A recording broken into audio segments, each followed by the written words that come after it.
Movie की शुरुआत में हम साइबरट्रॉन ग्रह को देखते हैं, जहां पर ऑटोबॉट्स और डिसेप्टिकॉन्स के बीच एक खतरनाक युद्ध चल रहा होता है। दरअसल जो डिसेप्टिकॉन्स होते हैं वो बुरे जायंट रोबोट थे जो कि पूरे ब्रह्मांड पे अपना कब्जा करना चाहते हैं, और वहीं ऑटोबॉट्स अच्छे रोबोट होते हैं जो दुनिया को बचाना चाहते हैं। अब उनके बीच चल रहे युद्ध में एक ऐसा समय आता है जब ऑटोबॉट्स हारने लगते हैं, और उन्हें हारता देख उनका लीडर जिसका नाम ऑप्टिमस प्राइम होता है, वो अपने एक खास सिपाही जिसका नाम B-127 होता है उसे वहाँ से निकल जाने को कहता है। लेकिन B-127 वहाँ से जाने से मना कर देता है। इस पर ऑप्टिमस प्राइम उसे समझाता है कि फिलहाल वो हार रहे हैं और अगर उन्हें अपनी सभ्यता को बचाए रखना है तो उन्हें एक नए बेस की जरूरत होगी ताकि वो सभी ऑटोबॉट्स को एक जगह इकट्ठा कर सके और पूरी ताकत से डिसेप्टिकॉन्स पे फिर से हमला कर सके।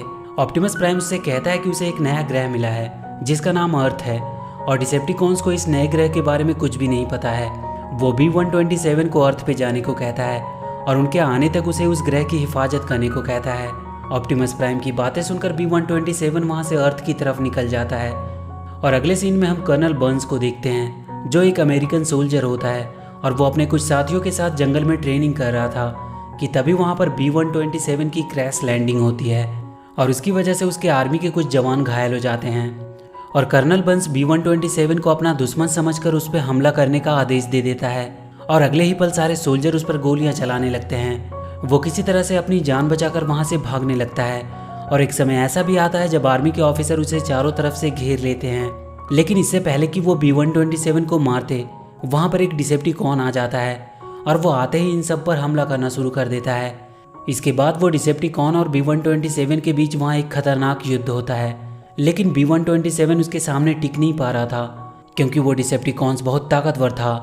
वो डिसेप्टिकॉन उससे उसके बाकी के साथियों का पता पूछ रहा था, लेकिन B-127 के ना बताने पर वो उसके वोकल बॉक्स को डैमेज कर देता है जिससे उसकी बोलने की क्षमता खत्म हो जाती है। लेकिन इससे पहले कि वो डिसेप्टिकॉन उसे जान से मारता, B-127 किसी तरह से उसी के रॉकेट से उस पर हमला कर देता है, और उस हमले में वो डिसेप्टिकॉन मारा जाता है। लेकिन इस लड़ाई में B-127 भी बुरी तरह से घायल हो गया था और इसकी कोर मेमोरी भी डैमेज हो रही थी। तभी उसे वहाँ एक येलो कलर की बीटल कार दिखाई देती है और वो जल्दी से अपने आप को उसी में ट्रांसफॉर्म कर लेता है। अगले सीन में हम चार्ली को देखते हैं जो सोकर उठती है, और जब वो फ्रेश होकर अपने रूम से बाहर आती है तो देखती है कि उसके फादर उसकी मॉम के साथ फ्लर्ट कर रहे हैं। ये देखकर चार्ली उससे कहती है कि थोड़ा सुधर जाओ।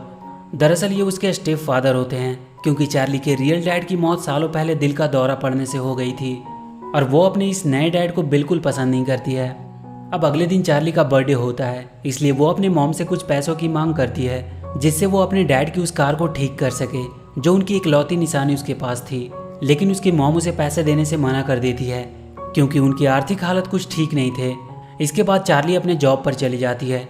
वो एक होटल में वेटर का काम करती थी जहाँ पर कुछ लड़कियाँ हमेशा उसके इस काम का मजाक उड़ाती थी, लेकिन चार्ली कभी उनकी बातों पर ज़्यादा ध्यान नहीं देती।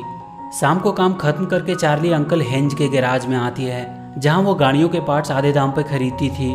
लेकिन आज जब वो कबाड़ा गाड़ियों से अपनी ज़रूरत के पार्ट्स निकाल रही होती है कि तभी उसकी नज़र एक पीले कलर की खूबसूरत बीटल कार पर पड़ती है जो उसे बहुत पसंद आती है। लेकिन ये गाड़ी कोई और नहीं बल्कि B-127 ही होता है जो उस दिन के बाद से यहीं पर छुपा था क्योंकि उसकी मेमोरी डैमेज हो चुकी थी।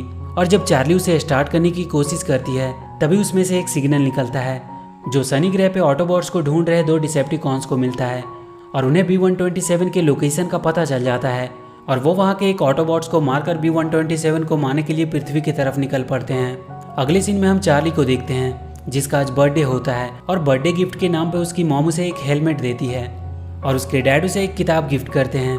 ये सब देखकर चार्ली पूरी तरह से निराश हो जाती है क्योंकि उसे उम्मीद थी कि उसके पेरेंट उसके बर्थडे पे कुछ अच्छा गिफ्ट देंगे, और गुस्से में चार्ली अपने घर से निकल जाती है। वो सीधे अंकल हेंज के गैराज में पहुंचती है जहां वो उनसे उस पीली कार की मांग करती है, और बदले में वो उनके गैराज पे 1 साल तक काम करने और उनके गंदे टॉयलेट को साफ करने का ऑफर भी देती है। लेकिन अंकल हेंज दिल के अच्छे इंसान होते हैं, इसलिए चार्ली को वो बीटल कार फ्री में ही दे देते हैं। ये देखकर चार्ली बहुत खुश होती है और वो उस कार को लेकर अपने घर पे आ जाती है। घर पे जब चार्ली उस कार को रिपेयर करने की कोशिश कर रही होती है कि तभी उसे B-127 का चेहरा नजर आता है, और देखते ही देखते उसके सामने B-127 अपने असली रूप में आ जाता है। चार्ली अपने सामने एक बड़े से रोबोट को देखकर पूरी तरह से डर जाती है, पर B-127 भी अपने सामने एक इंसान को देखकर डर जाता है क्योंकि उसकी याददाश्त चली गई होती है और वो एक कोने में डर के बैठ जाता है। जब चार्ली उसे डरते हुए देखती है तो वो समझ जाती है कि उसे इस रोबोट से कोई खतरा नहीं है। इसके बाद वो उससे बात करने की कोशिश करती है, लेकिन B-127 के वोकल बॉक्स के खराब होने के कारण वो बात नहीं कर पा रहा होता है। लेकिन फिर भी चार्ली किसी तरह से उसकी बातों को इशारे में समझने की कोशिश करती है और कुछ ही समय में वो दोनों काफ़ी अच्छे दोस्त बन जाते हैं। इसके बाद चार्ली उसका नाम बम्बल बी रखती है, क्योंकि उसकी आवाज़ और उसका कलर एक बम्बल बी की तरह लगता है। अगले सीन में हम एक कपल को देखते हैं जो आपस में झगड़ा कर रहे होते हैं। अभी ये दोनों आपस में बहस ही कर रहे थे कि तभी दो डिसेप्टिकॉन्स वहाँ पर आ जाते हैं और देखते ही देखते वो उस लेडी के हस्बैंड को मार डालते हैं और उसके बाद वो B-127 की तलाश में निकल जाते हैं। उधर कर्नल जैक बर्न्स को भी पता चल जाता है कि दो एलियन पृथ्वी पर आए हैं और वो सैटेलाइट की मदद से उन दोनों डिसेप्टिकॉन्स का पता लगाता है और वो अपनी सेना को लेकर उनका पीछा कर उन्हें अपने रास्ते में ही रोक लेता है। वो उन दोनों डिसेप्टिकॉन से पृथ्वी पर आने का वजह पूछता है। इस पर वो दोनों B-127 की फ़ोटो दिखाकर कहते हैं कि ये उनके ग्रह का एक कैदी है जो भागकर पृथ्वी पर आ गया है और वो उसी को ढूंढते हुए यहाँ पर आए हैं। वो डिसेप्टिकॉन कर्नल से भी उसे ढूंढने में उनकी मदद करने को कहते हैं, क्योंकि वो पूरी पृथ्वी के लिए भी खतरा बन सकता है।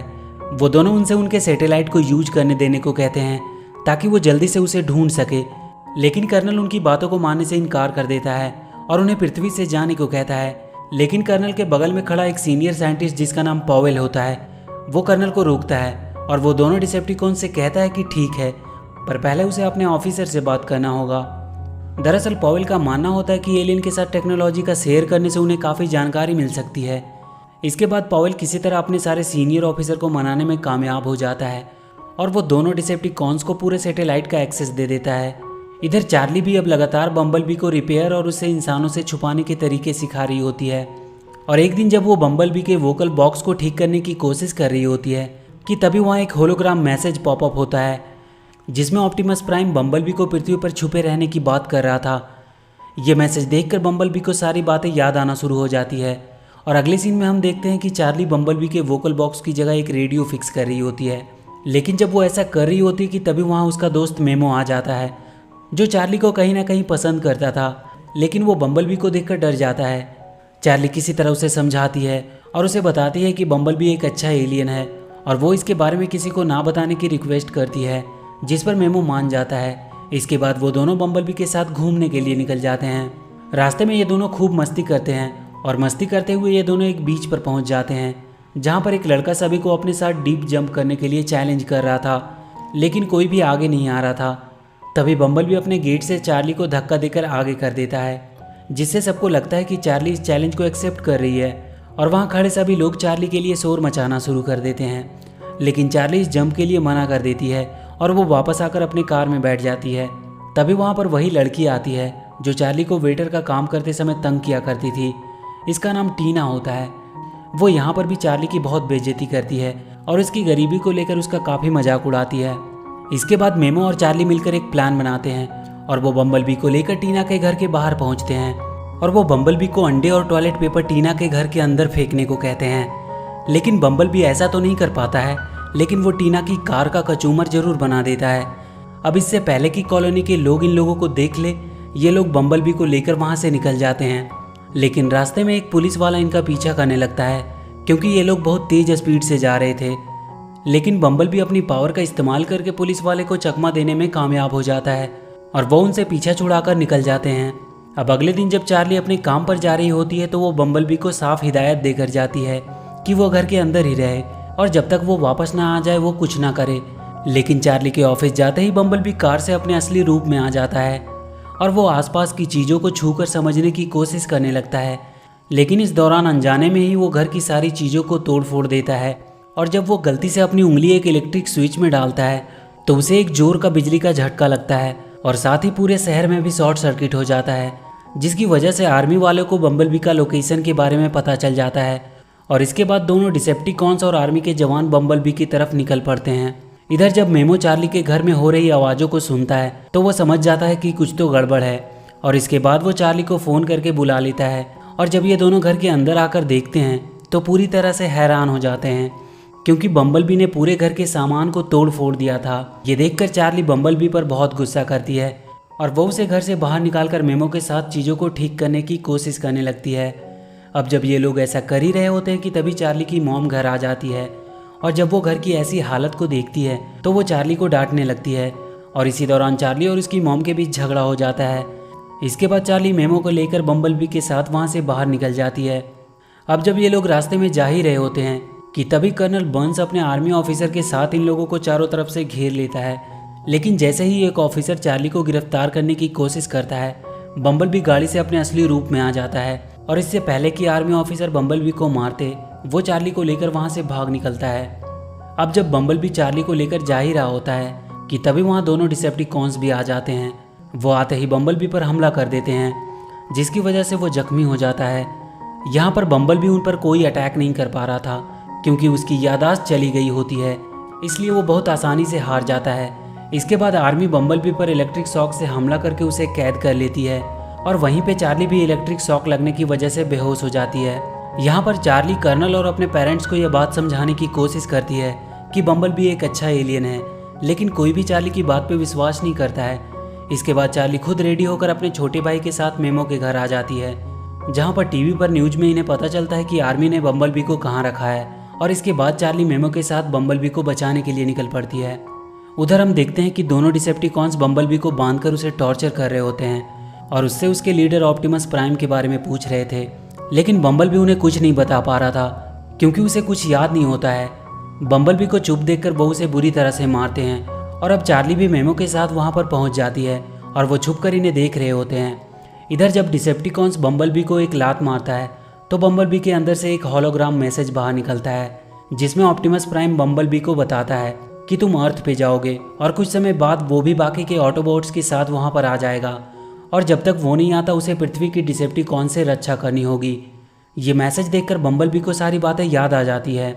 उधर जब डिसेप्टिकॉन्स को यह बात पता चलती है कि ऑप्टिमस प्राइम बाकी के ऑटोबॉट्स के साथ पृथ्वी पर आने वाला है, तो वो आपस में बात करते हैं कि उन सारे ऑटोबॉट्स को मारने का यही सही मौका होगा। वो सारे ऑटोबॉट्स और इंसानों को एक साथ खत्म करके पूरा मसला ही हल कर देंगे। लेकिन जब डॉक्टर पावेल डिसेप्टिकॉन्स की इन बातों को सुनता है तो वो समझ जाता है कि उन्होंने इनका साथ देकर बहुत बड़ी गलती कर दी है। इसके बाद वो कर्नल बर्न्स को फ़ोन करता है और उससे बताता है कि उनसे बहुत बड़ी गलती हो गई है। लेकिन इससे पहले कि वो पूरी बात कर्नल को बताता, वो डिसेप्टिकॉन्स डॉक्टर पावेल को मार डालते हैं। इसके बाद दोनों डिसेप्टिकॉन अपने बाकी के साथी को बुलाने के लिए सिग्नल भेजने के लिए पास के बड़े टावर की तरफ निकल पड़ते हैं और उनके वहाँ से जाते ही चार्ली और मेमो बम्बलबी के पास आते हैं और वो उसे उठाने की कोशिश करते हैं, लेकिन बम्बलबी ज़मीन पे शांत पड़ा होता है। ये देखकर चार्ली बम्बलबी को इलेक्ट्रिक शॉक देती है और किसी तरह बहुत मुश्किल से बम्बलबी की जान बचा लेती है। बम्बलबी होश में तो आ जाता है, लेकिन वो शांत बैठा होता है। चार्ली उसे उठने को कह रही होती है, लेकिन वो कोई जवाब नहीं दे रहा था। तब तक कर्नल भी अपनी आर्मी को लेकर वहाँ पर पहुँच चुका था और वो उस पूरी जगह को ही ब्लास्ट कर देता है ताकि वो सारे रोबोट्स को वहीं ख़त्म कर सके।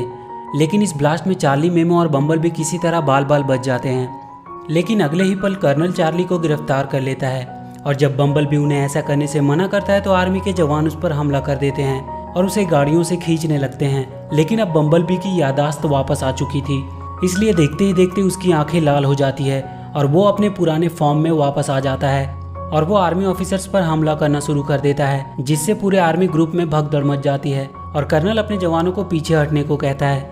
लेकिन इससे पहले कि बम्बलबी और तबाही मचाता, चार्ली उसके सामने आ जाती है और उसे ऐसा करने से रोक देती है। इसके बाद चार्ली बम्बलबी के साथ उस जगह की तरफ निकल पड़ती है जहाँ पर डिसेप्टिकॉन्स अपने बाकी के साथियों को बुलाने के लिए मैसेज भेजने की तैयारी कर रहा होता है।